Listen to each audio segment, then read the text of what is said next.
बोले ये विष्णुर मोह माया कल्प ये कपटे होई नारी रूप न करिब संग अनल देश ने पतंग गोविंद गोविंद गोविंद शिव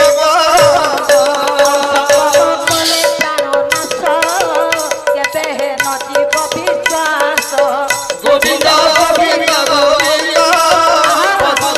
शिव ओडिया भागवत जगन्नाथ दास कहउचंती बोले विष्णुर मोह माया कल्प कपटे होई नारी रूप विष्णुकर मोह मायार कल्प होछि को नारी नेहाक न करिब संग अनल जेसने पतंग